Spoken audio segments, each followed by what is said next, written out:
بعض وقت کسی کے پاس اتنا کیش ہوتا ہے جو 52.5 تولہ چاندی کی قیمت کو پہنچ جاتا ہے، اور وہ کیش نقدی کی صورت میں بھی ہوتا ہے اور ڈیجیٹل کرنسی کی صورت میں بھی ہوتا ہے۔ جیسے کہ بینک اکاؤنٹ میں جو بھی پیسہ ہے آج کل، وہ ایک ڈیجیٹل کی شکل میں بھی ہے، چاہے تو اس کو بینک سے نکالیں یا کسی بھی یو پی آئی ایپ سے آپ پیسے ٹرانسفر کر سکتے ہیں۔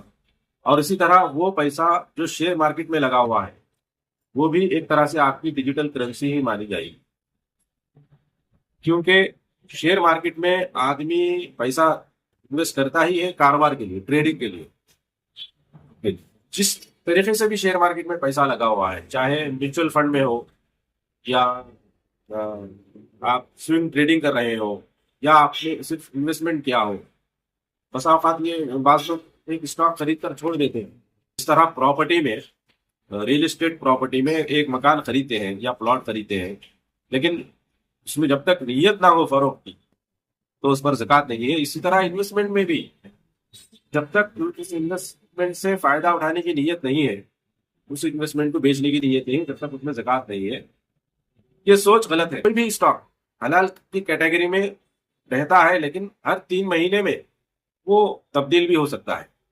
ضروری نہیں کہ کوئی اسٹاک ایک وقت میں حلال رہے پھر اگلے 3 مہینے کے بعد وہ حلال ہی میں رہے۔ ہو سکتا ہے اس کا ڈیٹ ٹو اکویٹی، ہو سکتا ہے اس کا debt to equity ratio change ہو جائے، ہو سکتا ہے اس کا امپرمیسیبل جو سورس آف انکم ہے اس میں کمی زیادتی ہو جائے، ہو سکتا ہے اس کا جو کاروبار ہے اس میں کچھ دیگر وہ چیزیں ایڈ ہو جائیں جو شرعی اعتبار سے ناجائز اور حرام ہے۔ تو اس طریقے سے کوئی جو کرائٹیریا ہے حلال اسٹاک کا وہ چینج ہو سکتا ہے۔ تو ہر 3 مہینے میں اگر اس طرح کی صورتحال ہے تو اس اسٹاک کو بیچنا ہی بیچنا ہے۔ مثلا کوئی اسٹاک آپ نے خریدا کہ وہ حلال کی کیٹیگری میں تھا، لیکن 3 مہینے کے بعد آپ نے دیکھا کہ وہ حلال کی کیٹیگری سے باہر ہو چکا ہے، تو اب یہاں پر بعض علماء فرماتے ہیں کہ 90 دن تک گنجائش ہے، اس اسٹاک کو آپ چیک کرتے رہیں، نگرانی کرتے رہیں کہ کیا یہ دوبارہ حلال کی کیٹیگری میں آ رہا ہے، نہیں آ رہا ہے، چیک کرتے رہیں۔